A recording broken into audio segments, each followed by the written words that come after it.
Welcome back to Visited by Voices Live on a Friday.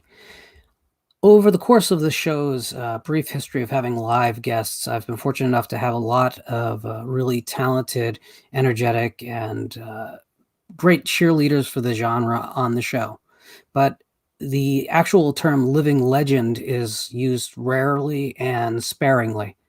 And today I have exactly that for a little while to talk about not just the genre, but really the face of popular fiction and his influence in many of the genres, including, of course, the beloved horror genre, but also hard-edged thrillers, which is really what he's best known for, as well as forays into mystery and a little bit of science fiction. Welcome to the show, David Morrell. Hi, thank you. So, first off, I usually ask every guest who comes onto the show an opening question along the lines of how'd you get bit by the horror bug? And while horror is right at the beginning of your career, right, so it's an early influence, clearly, it's a little bit of a wider question for you. Why did you want to be a storyteller? What was those early experiences in entertainment that made you want to do this? Well, people who hear me talk about writing will hear at conferences and what have you, I talk about my theory of writing as self-psychoanalysis. And Graham Greene once said that an unhappy childhood is a gold mine for a writer. My father died. I'm old enough that my father died in World War II. My mother could not support me and still earn a living at a time when there were considerably less social services than there are now. So she was forced to put me in an orphanage for a year. It's a little unclear to me how long it was, but it was certainly something that embedded itself in my experience. And basically, I'm an only child to begin with, but when you're in an orphanage, you learn to be alone. My mother then remarried a man who didn't like children, and they fought a lot. And I lived in fear and slept under the bed with, it was like a bad prison movie. I put pillows under my blankets and as if I were there, and then I slept under the bed. And I vivid memories of telling stories to myself under the bed in the dark. And the stories I told, I tell people you can be a victim or you can be a hero of your own story. And in this case, I was the hero. I was telling stories in which I was the hero rescuing people, even though I wanted to be rescued. And I guess that was what hooked me. I think I was hardwired from a very young age to want to tell stories, and a particular kind of story. Stephen King, a friend, was asked often, why did he write horror? And as you're aware, in some quarters, there's a kind of a sniffy attitude to that question.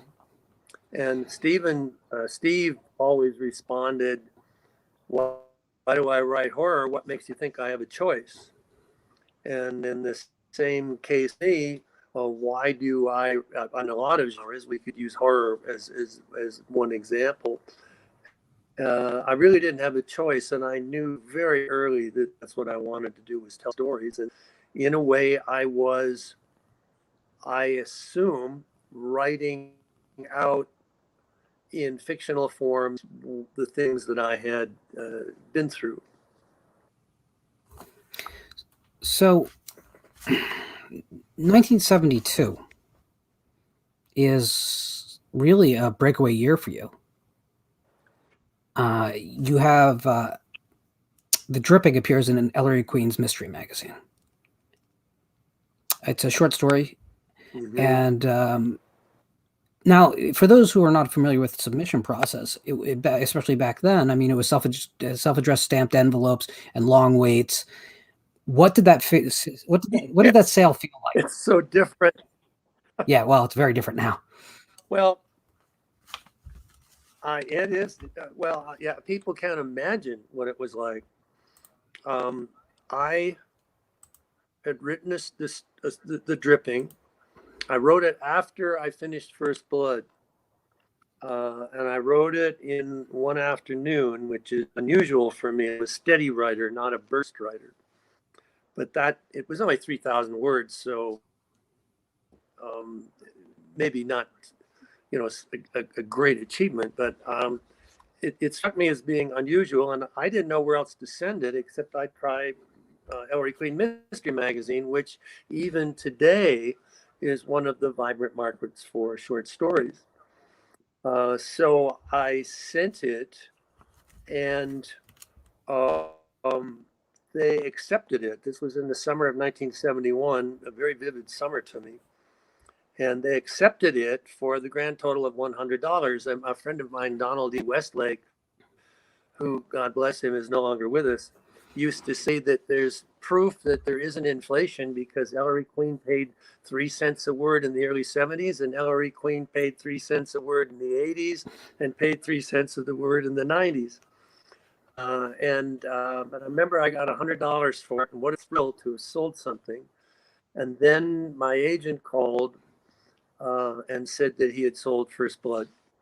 One of the things I'm most proud of, Ellery Queen has a first story department, and a lot of noted authors have our first story department people in Ellery Queen, and I'm one, and I'd love to be able to say that I'm part of that company. And then, as I said, First Blood sold, and then other things happened. First Blood obviously changes absolutely everything for you and for, I would say, hard-edged thrillers, period. Before First Blood, the market had a lot of what was called men's fiction, I guess, which was kind of the action genre of literature. But First Blood is different. It has a conscience. It has a soul. It's a lot more literate than what its predecessors had been. Were you at all expecting the result? I wasn't expecting the result at all. And any author who says that they know something's going to have an impact, they're just not being honest. I had a teacher, a writing teacher at Penn State, whose name was Philip Class and whose pen name was William Tenn. And he was a noted science fiction author of the golden age in the 50s, and had decided that it was the unsteady one appealing. I mean, he thought it'd be neat to have imagine this, a health care package and things like that. So he was hired by Penn State to teach writing as I went there to be a graduate student. And he was generous. I think I hounded him so much that I wore him down. And he became my mentor. So we talked a lot about what stories could be. I He had showed me a novel by Jeffrey Household called Rogue Male, Roguemale. They don't talk about it much anymore, but it was a place. It was published in 1939, and it was about a British game hunter, big game hunter, who stalked Hitler on the eve of the Second World War. And he got caught on the first page. And I read this, and I said to Phil, "You mean you're allowed to write this way?" Because in graduate school, I was writing bad James Joyce. So I became interested. The whole process of how First Blood, the plot came along. It's too complicated for us to go into, but my master's thesis was on Hemingway's style. I don't write like Hemingway, try like Hemingway. I have no interest in writing like him. He's a one of a kind. But I was struck that Hemingway is an action writer along with everything else he does. He wrote war novels, he wrote gangster novels, and he wrote action as if it had never been written before. And I had this crazy idea, and remember, I'm in the university environment. I had this crazy idea, would write First Blood,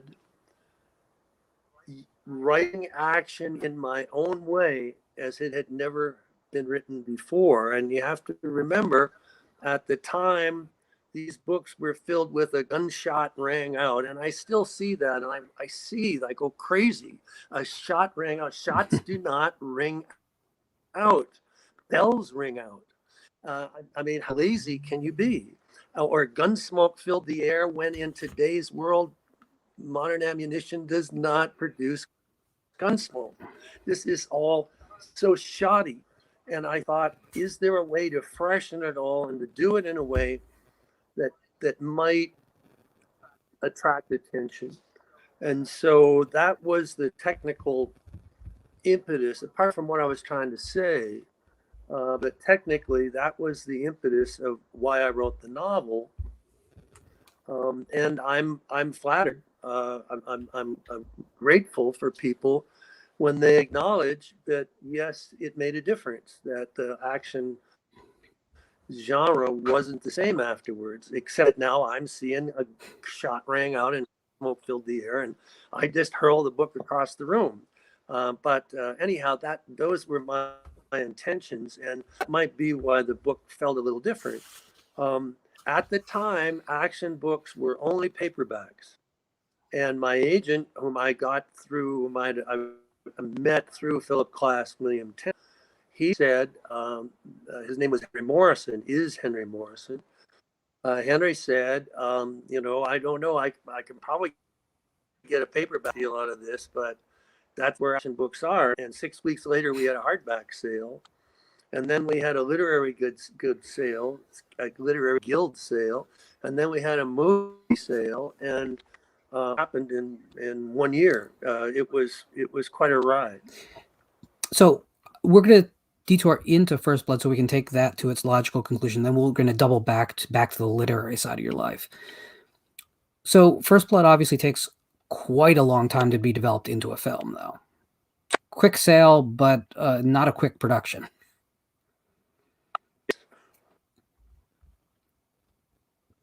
And yes, initially Stanley. Oh, go ahead. Oh no, it's okay. By all means, go ahead.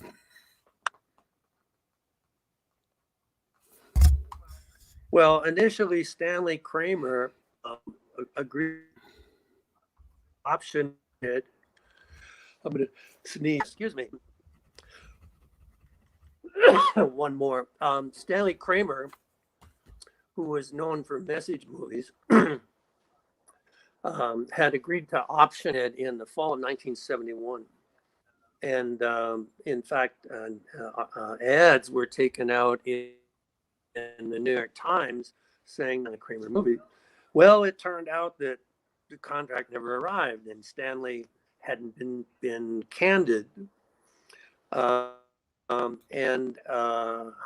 producer named Lawrence Stewman, who had co-produced The Graduate, saw the book as these things luckily happen on a bookshelf in Rodeo Drive, Beverly Hills bookstore, and he bought it, read it, and said this would be a great picture for Richard Brooks to direct. And Columbia Pictures bought, it wasn't optioned, it was bought outright for Richard, whose work I deeply admire.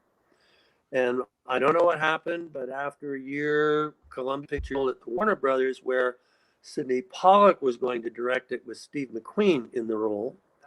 And that fell apart because Steve was in his mid-40s, and in the mid-70s, there were no mid-40-year-old Vietnam veterans. So one thing and another happened until it wasn't until 10 years later that the film First Blood with Sylvester Stallone, produced by Carolco Pictures, showed in theaters. So we were a 10-year process, 4 studios ultimately, and 26 scripts. And of course, that leads to a cottage industry of Rambo. It's obviously kind of out of your hands at a certain point, but sequels are getting made, cartoons are getting made, lunchboxes, action figures, sometimes bearing very little resemblance to the original creation, sometimes, as in the first film, besides obviously the ending and a few details, you fared a lot better. It had to have been both a blessing and a frustration.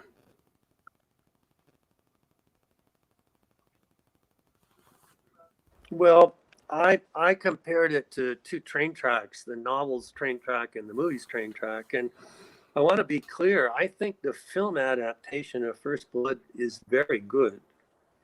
It changes a number of things. It changes the ending, it changes the locale, and it changes the character of Rambo, who was furious about his Vietnam experience in my novel and what had happened to him. And in the movie, he becomes a victim. And the police chief is minimized, whereas he occupied half the novel half the novel. But those are, when you're making a movie, changes have to be made. As I mentioned Stephen King earlier. Steve said to me that, and he had taught First Blood when he taught writing at the University of Maine. Steve taught First Blood as one of his texts. And he said to me that he thought I got treated about as well as a writer could get treated, because he actually recognized the plot of my novel, which he couldn't always say for movies based upon his books. In fact, if anybody's curious, I recorded, can you imagine this? A DVD company asked the novelist, asked me to record a full-length audio commentary for the movie. I mean, I don't think this has ever been done otherwise. And so I flew to California, Los Angeles, and I was in a studio watching the movie, and I recorded my comments. And they are on Blu-ray versions of the film, and which ones of the novel. The differences with the film, why I thought those choices were reasonable, and generally how I compared the two and how I was pretty satisfied. Then Rambo changed. In Rambo 2 and 3, he becomes jingoistic. He becomes, and I don't mean this in a critical way, he becomes as a recruiting agent for the military. In the first one, he's anguished. He's near suicidal. In the second and third one, he's gung ho. In the fourth one, which was made by another company, Sly phoned me one day and said that he was unhappy with 2 and 3, because in retrospect they glorified the violence too much, and he wanted to make a Sam Peckinpah version of First Blood. Not a remake, but the character would now be close to the character in my novel. And the fourth film, especially the director's cut on um, on video, is awfully good. It's the climax is too long. There are a lot of reasons for things like that to do with marketing. But then the fourth one, close to the one I imagined. And so you get all these different Rambos, and I just my feeling is that the character. I stopped doing it, but I used to call myself Rambo's father, and that he was a character who, as it were, as with any parent, the kid grows up and goes off, and you're related to the character, but you have no control over it.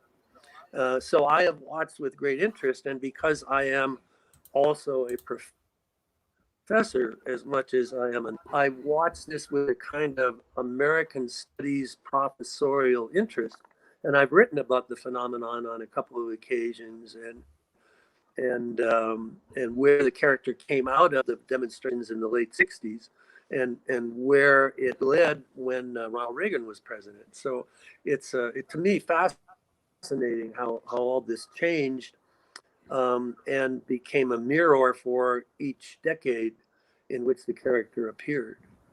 I agree, and I also agree. I think the fourth film is an amazing turnabout. I think that I do see a lot of your character. There's a lot. Well, there's a line in it. I never understood why critics didn't pick up on these things. There's a line in it where Rambo says, "Wars, old men start fight them, and nobody wins."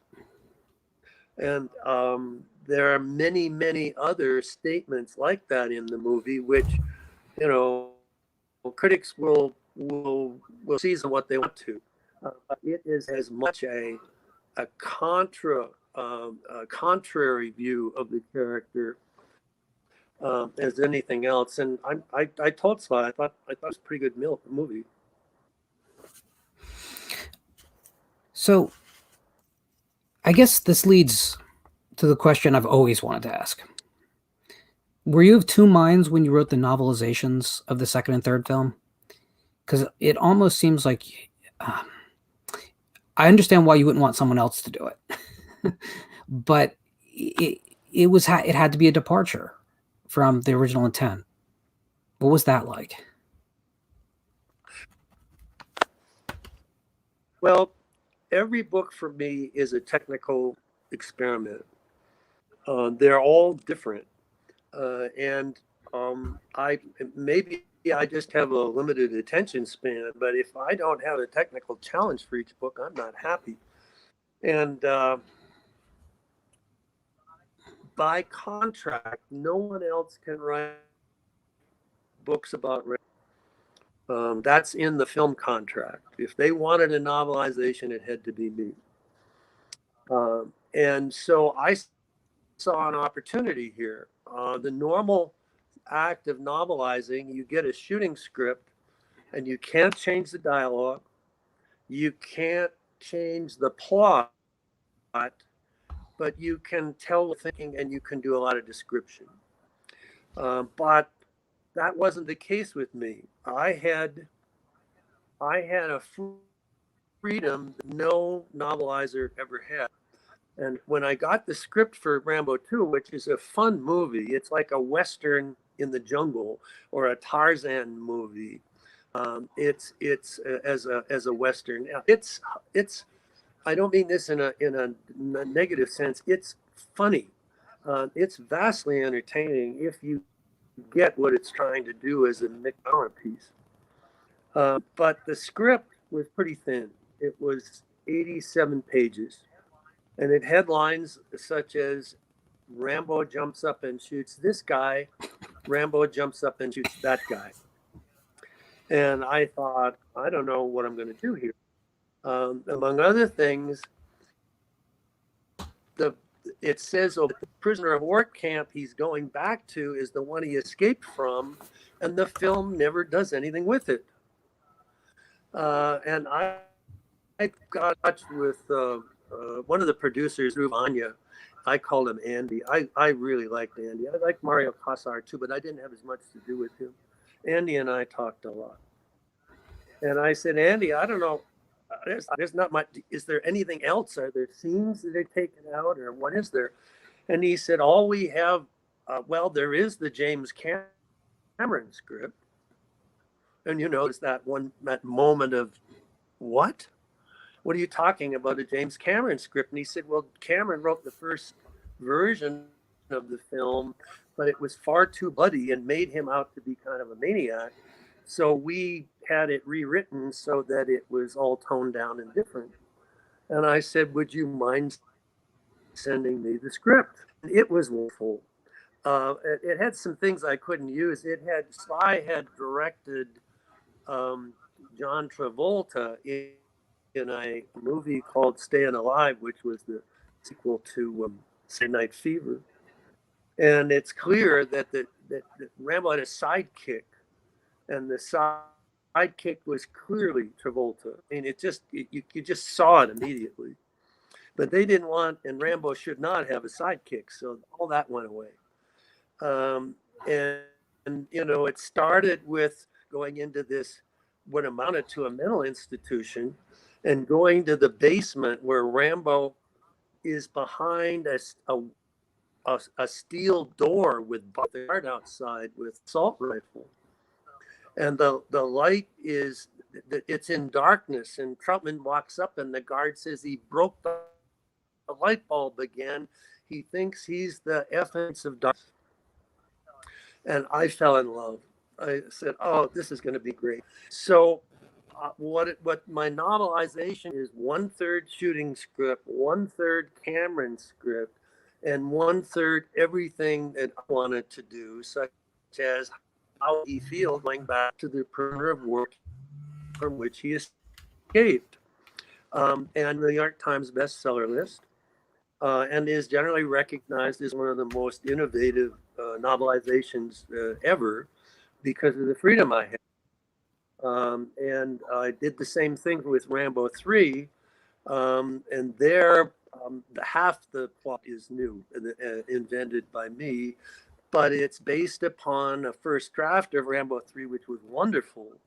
Oh my God, that first draft was wonderful. But for budget reasons and other reasons, it got squeezed and squeezed and squeezed. And there were battles in snow and mountains, and all that got eliminated. There was a kind of orphan children, Rambo and Troutman, led to safety, being pursued by the Soviets, and none of that's in the movie. And I said, I have to use this. So it's half first draft and half a bunch of other things that I added. And I want to add, Gullet published a limited signed hardback of numbered of these two books. There are 500 copies for each. And I added essays from various journals that I thought were essential to understanding of the books. And they are two of the books that I'm most proud of. These editions are just spectacular, somewhat pricey. I think they're $60, but they'll never be in paperback because of the licensing fees for articles. And they are, oh my God, I just love those books and what I was able to do to analyze how I took the plots of the films and then evolved them. They were a lot to do. We have a few questions coming in from the chat that I wanted to pass through to you. Daniel Shines asks, did you ever have any presence on set? Any impressions of Stallone? Did he capture a character well? You kind of answered the latter of that, but...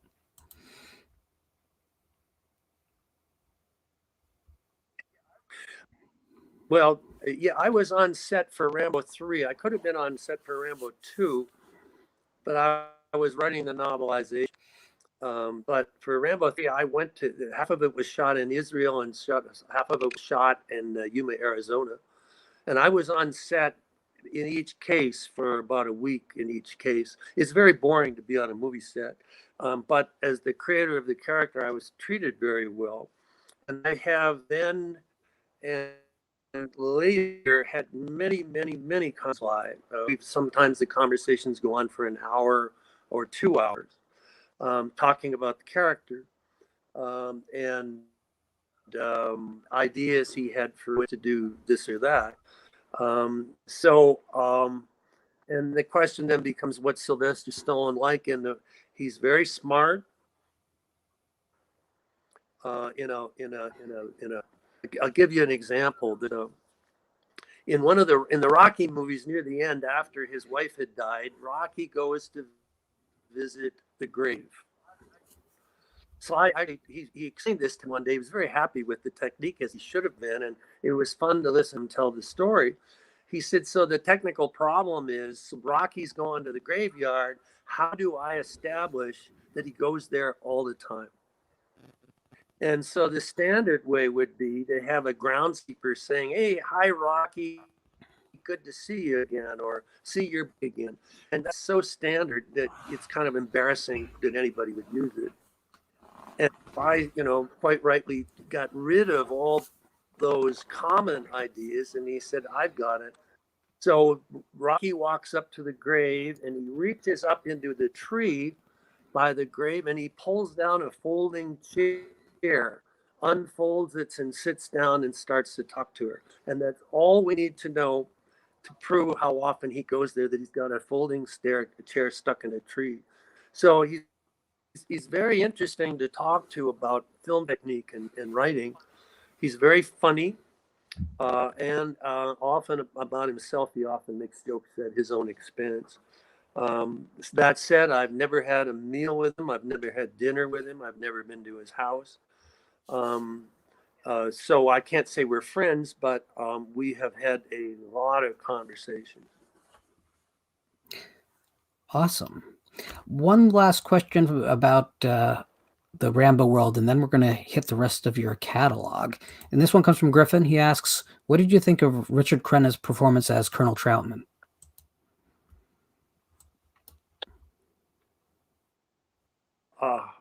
I love Richard Crenna. I met Richard on of Rambo 3. I'd not met him before that. And then later, how's this for weird? Just as they asked me the author, to do a audio commentary for a movie based upon my book, which never happened. So when TriStar was the distributor with the film, Carolco made it, but TriStar distributed it. And when they were arranging the press junket, where all the journalists would interview, they had Sly there, they had Richard there, and they asked me. I never heard of this before, where the author was with the two stars as part of the junket. Just totally weird. And in any case, I got to know Richard pretty well. Again, I never had a meal with him. I was never to his house. He was not a friend. But I sure admired him. And he had a couple of things to say about Sly that are fun to repeat. He said that in his long career, and Richard was from like a kid in the movies, his long career, he was talking about male actors here, not female actors, which we would have had stories about them, but these were about Sly. And he said in his long career, there were only two actors who knew what to do in front of a camera. That say they were the greatest actors, a la Olivier, but they were movie actors. They knew that they had a love affair with the camera and they had to do stuff in front of the camera. And they knew that their eyes were their primary method of characterizing themselves. And Richard said the only two were, and I mentioned him earlier, Steve McQueen and then Sly, because of what they could do with props, what they could do with eyes, and their general sense into the camera, you didn't want anybody else. And Richard thought that was just an astonishing achievement. And not all actors have that. If you look at the Towering Inferno, where McQueen is with Newman, and I don't think even the staunchest McQueen fan, which I am, would deny that Newman is the better actor. But when they are in scenes together, Newman disappears because McQueen knew how to handle that camera. So anyway, that's my story about Richard. And I felt very, very sad. Not, as I said, it wasn't like he was a close friend, but it was a loss when he got cancer once, second time killed him. But he had an honorable long career and an enviable place in the industry. Definitely. I think in a lot of ways you need him for those movies to work at all. Um, so I definitely agree. I think he brought a lot of soul. Again, those movies have, in a way, we were talking about Trout. I'm just going to add, the question is, I did this great praise for Richard. How did he play the role? Richard was originally Kirk Douglas played the role, and Kirk was there for a week, and nobody's quite sure what happened, but Kirk left. And I got all this story from Lynn Stallmaster. I live in Santa Fe, New Mexico, and one day I was at a tennis club. I played tennis for a while, and by God, there was Lynn Stallmaster. So he and I talked about the casting of First Blood, and he said Kirk was gone on a Friday, and they had to keep shooting on Monday. And he said the one guy he knew that would step in, wouldn't be panicked, and would just handle himself was Richard Crenna. So Richard got the script on Saturday. On Sunday, he said okay, and Monday he was in front of the cameras.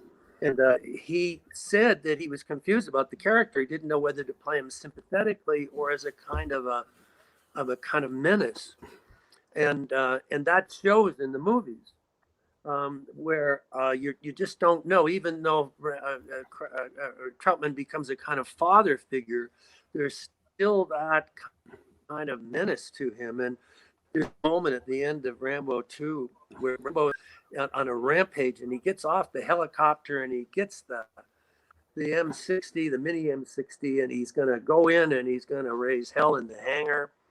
And Troutman stands there and stops him. He just stands there. And Rambo stares at Troutman, or Troutman stares at Rambo. And then there's this almost imperceptible nod that Richard gives, as if he's giving him permission. And at that point, Rambo charges past him and goes up and shoots up the hangar. And that's movie acting of a high caliber, where a slight gesture can add significance to the way the characters are relating to one another.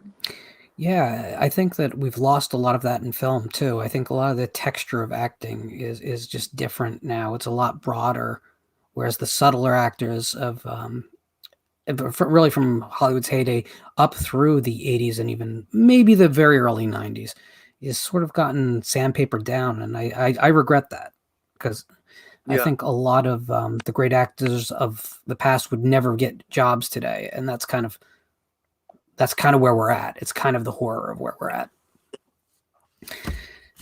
And speaking of horror, there's this strong possibility on. That's hilarious. Yeah. So obviously, First Blood kicks down the door for you in a pretty big way. At the same time, the other side of your career is actually starting to blossom as well, the horror side. I'm particularly going to focus on The Totem. There's two distinct versions of that book. Yeah. And when I say distinct, it's not like Yes. a lot of people think, if they have not read them or have only read one, they're probably envisioning kind of like when Stephen King expanded The Stand. And that's not what this is at all. They're radically different. The two versions of The Totem are radically different books. Can you take us through that? I know you've told the story before, but I want to hear it.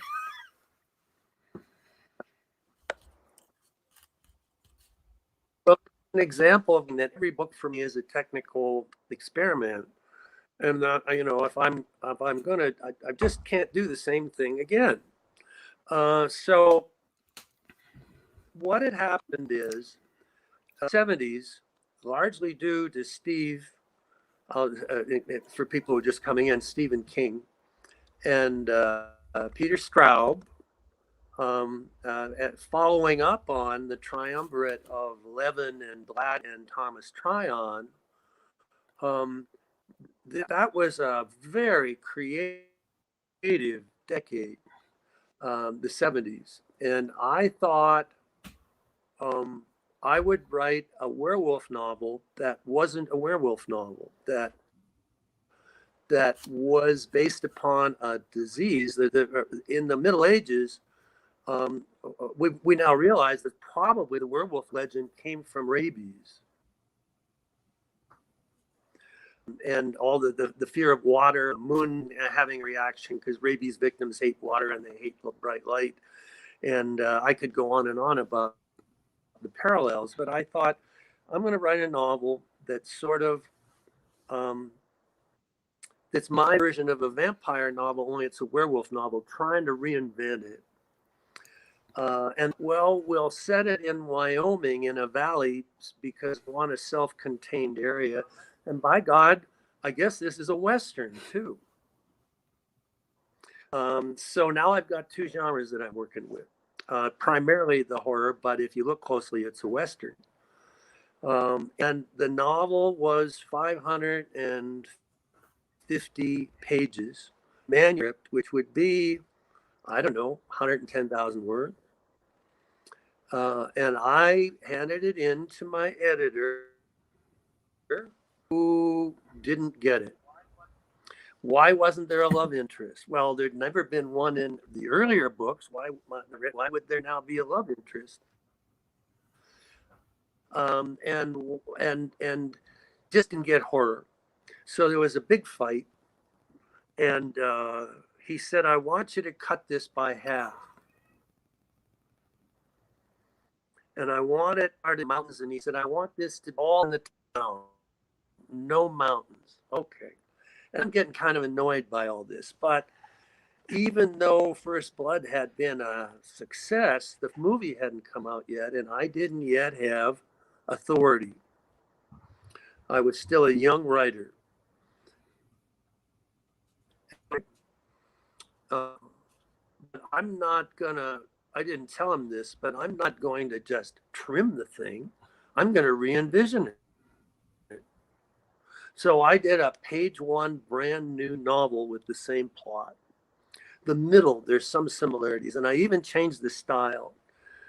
The version, the short version, it was published in 79, is written in blank verse, although it took a long time before people realized it.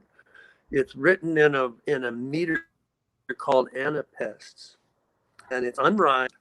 And what I wanted to do was write it's like Hitchcock, when he's doing his scenes, he'll have steady editing, gradually shorten the timing an individual cut.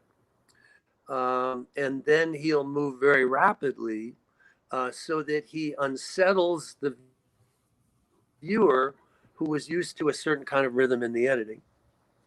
And I thought, I can do that in prose. I will set up this anapest. Slaughter stepped inside the bar and tried to keep from looking nervous. That's all in anapests. That's the first sentence. The place was half full, and it goes on from there. And I did this because when the weird stuff happened, I took the rhythm. And my hope was that readers had been used to the cadence, that it was invisible, but when it was broken, they would, as it were, feel a lurch in their biosystem, and that this rhythm breaking would be a way of emotion in the reader. So that was apart from the restructuring of the piece, so that it was all in the town, and that. I wound up with two different books. So the short one, the Anapest unrhymed version, was published and signed, and had a reputation. There's a book by Stephen Jones and Kim Newman called Horror 100 Best Books. And the totem's in there, the short version. Little did anybody know there was a whole other version. And Donald Grant, who was a well-known publisher of special editions at the time and had done a lot of Stephen King books, and I had met him at a horror conference, actually a World Fantasy conference, and I said, "Hey, there's another version of the totem. Do you want to do a special edition of it?" And he said yes. So in 1994, the other version came out, the long version that isn't in rhymed meter or unrhymed meter. And so, just for convenience, the ebook has both versions with explanatory notes to explain what's going on. And if I sound geeky, it's because I was a person of this stuff.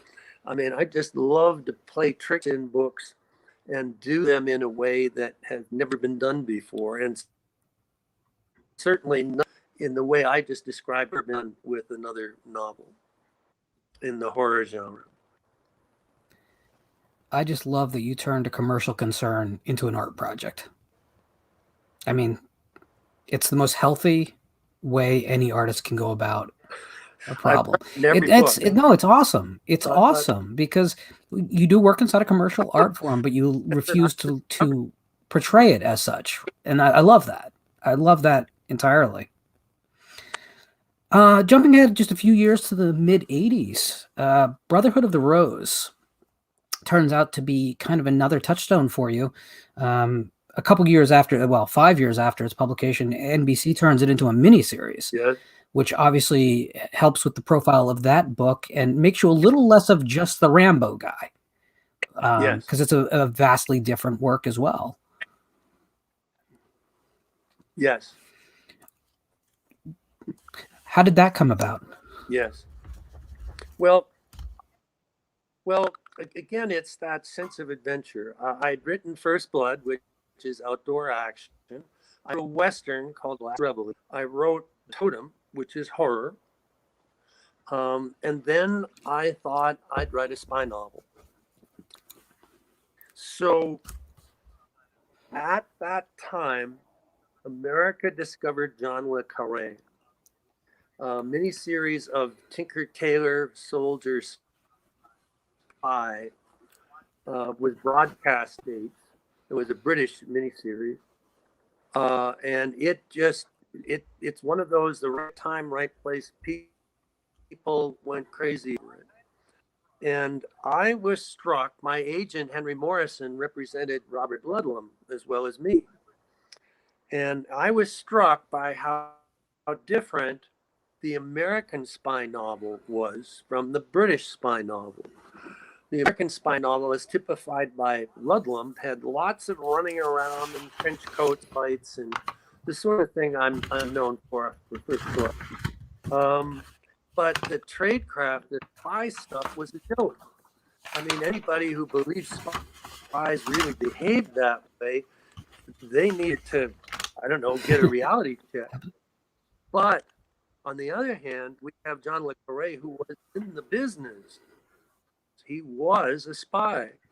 And was writing authentic novels about the way spies actually operated, and in fact invented, eventually the spy world imitated le Carré, the mole, where there's a mole in the organization, there's a spy on a spy, and the mole, we got to catch the mole.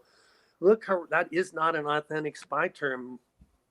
Le Carré invented it, and then real life, adapted it. But I had another one of those moments where I said, is it possible to blend best tradition of spy novels, the action, and I certainly knew my way around that, with the best of the UK tradition, which was real spy stuff. And back then it was very hard to find that information. It's a whole other conversation about they got through meeting people who had done this stuff in the UK sense and to teach me about what spies did. So the Brotherhood of the Rose may have been, I hate to say definitely the one, but it may have been, it was certainly one of the first, and maybe the first novel to combine those two traditions. And that book hit as well as First Blood had. There'd been an interim where Lively did okay, The Totem did okay. Brotherhood of the Rose was #3 on the bestseller list, New York Times bestseller list. So I got, as it were, it happened again after a lull, which is peaks and valleys. That's what writing novels is about. And so, and again, you know, it's like what I was saying about First Blood and The Totem. I'm one of the technical combination that I was able to achieve and make a difference. Just as First Blood changed action writing, the Brotherhood of the Rose changed the spy novel. And now everybody, at the time, they don't even know who they're imitating anymore because there's been so many intermediary books. But at the time, it was one of a kind, or almost one of a kind. So I just remember it fondly. And then, of course, it was a miniseries, the only miniseries after a Super Bowl, which I just love to be able to say. You know, it's just, you know, a place it's fun to be able to say that. In 1999, we finally kind of get that collection of your horror shorts from Cemetery Dance called Black Evening. Finally, one-stop shopping, so that we don't have to search through magazines that have been out of print for 15 years for a story here or there. Because it's weird, inside the horror genre, there have always been people who would put you at the top of the heap with everyone else, no matter if we're talking about the 70s horror writer and 80s or after. But for whatever reason, there wasn't that collection that had gotten the attention of a Stephen King's Night Shift, for instance, from you. That had to be a great moment for you to see the short work getting recognized, because you were primarily known as a novelist, even though you sold so many short stories over the years.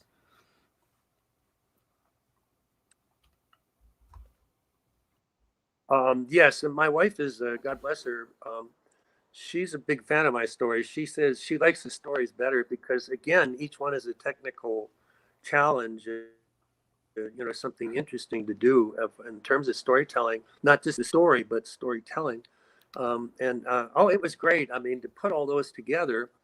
Um, and You know, there were a lot of award winners and finalists for awards, and year's best lists and things like that. So it was nice. It was great to bring them together. And I eventually did 3 collections. There was a theme in the titles. There was Black Evening, and there was Nightscape, and then there was Before I Wake, the most recent one that sort of, you know, I don't know, I've written maybe 70 stories, something like that. And these collections have a lot of them together. Oh yeah, it's an awesome thing, and a beautiful book physically. That helps too. In 2005, it was the Cemetery Dance. I'm sorry. Yeah, in 2005, you hit at a time when it would have probably made sense for you to just continue on with action and crime novels, though. You released Creepers. And this wins you the Stoker for Best Novel. This raises your profile inside the genre again. And it's a different side of you as well than we'd ever seen before. We'd seen horror from you before, but not like this. So what prompted this book? You're going to say it's a technical challenge. I know I can see that coming, but it's a pretty big departure, I feel. There are, yeah. Well, my career isn't something that should be a template for other authors. It's driven, I now have another agent beside Jane Distel, rather than Henry Morrison. Both of them would say, you know, why don't you settle down? I mean, they're supportive, but they point out that, you know, going from outdoor action to a Western to a horror novel to a spy novel and on, this is crazy.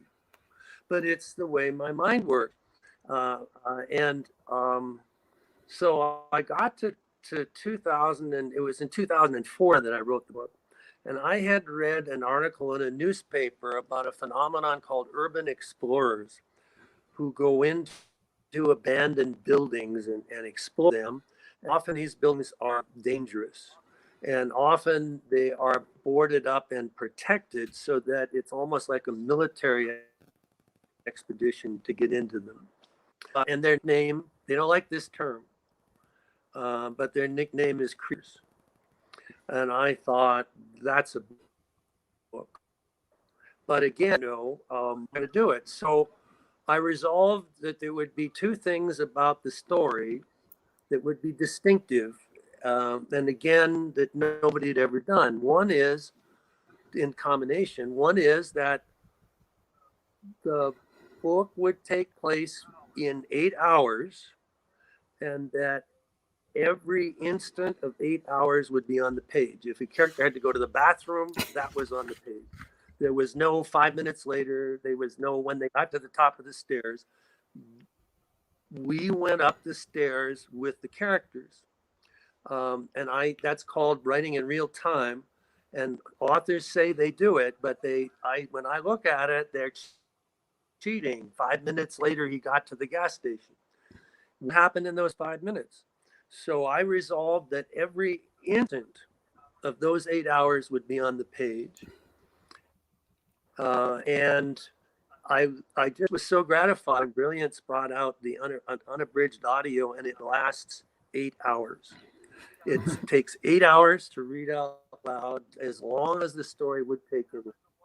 And that was the one thing. And the other was that the majority of the novel would take place in the dark. And so those were the two technical challenges for me. And, narrative itself comes easily to me. I shouldn't say easily, but I'm a storyteller. But once I have the story, I keep saying, what can I do with it? And so, again, it may be one of a kind. I don't know if anything's ever been written with those two elements together. And there was another author who won that year a Stoker award, for a novel. But I was, one of my proudest things. I have 3 Stokers and 2 nominations and 1 World Fantasy nomination. The next chapter of your career that we can cover in the time we have is actually pretty recent, starting in 2015, where you start this, which if you were to ask me, what do you think next from Morrell? Yes. The last thing I would say is Victorian Gothic mystery, go. And yet it plays brilliantly with your work. Once you start to read, you can completely still hear your voice, but so counterintuitive to, I think, what was expected from you. Had this been always something you were interested in, or? Well, can bet my and again, Jane is very, very supportive, but she's gotten used to the idea now that I'm kind of deranged. But I got the idea. I learned about a real life man named Thomas de Quincey, who was an opium addict and who was famous book about opium addiction, the first one in English, called Confessions of an English Opium Eater. And Edgar Allan Poe was inspired by him, and he did a lot of first things. And one of the first things he did was he invented the word subconscious, and invented basically psychoanalysis before Freud. And I thought this guy would be terrific in a novel in which he was pitted against Scotland Yard, who thinks it's cool to have plaster casts of footprints, whereas De Quincey's talking about the chasms of the human mind. And so I just decided that I would write. A friend of mine, Barbara Peters, owns the Poison Pen bookstore in Scottsdale, when she read the first one in manuscript, she said it's really 3 books, and I thought of that, but she was right. And it came 3 books about De Quincey, in which, again, there were rules. I would, apart from the fact that De Quincey was in London when in life he was not, everything would be true about him. If anybody said anything about him, if he said anything about himself, it would be that I had to be an expert in Thomas De Quincey's biography. And also in London, in England, Dickens didn't put in the, Trollope didn't put in the good stuff. That there was arsenic in green dye on people's clothing. A rich woman's clothes weighed 38 pounds because of all the rib, because Dickens saying, there's this cool thing called Starbucks. So let me tell you about Starbucks. Well, people would think I was nuts.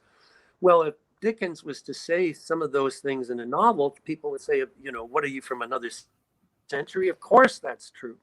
So what I looked for was all the stuff that Dickens left out and that Trollope left out, such as the green dye on the arsenic in the green dye. They were cleaning themselves with the clothes they wore. So the rule now, the technical challenge was, could I write an absolutely authentic Victorian novel that had been published in 1854, but at the same time had overtones so that a modern reader would see in that the application of the story to today. And I never had more fun writing novels. The research, I got to be, I was Jack Finney bid time and again, where I just felt I was there. I felt transformed and taken back. And it was those 3 books were glorious for me. And they're horror as much as they're mystery and thrillers. I thought of them as horror novels. There's all that gloom and all these mass murders. And also I said each book about an actual crime that was so hideous that London would have been paralyzed. So there was a lot of things going on there. And I just, again, it was fun. And what I'm writing now is a 140,000 word Western.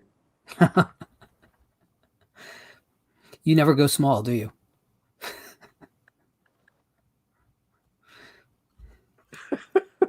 The damn thing, it's been 2 years. I've been working at 2 years. It gets bigger and bigger.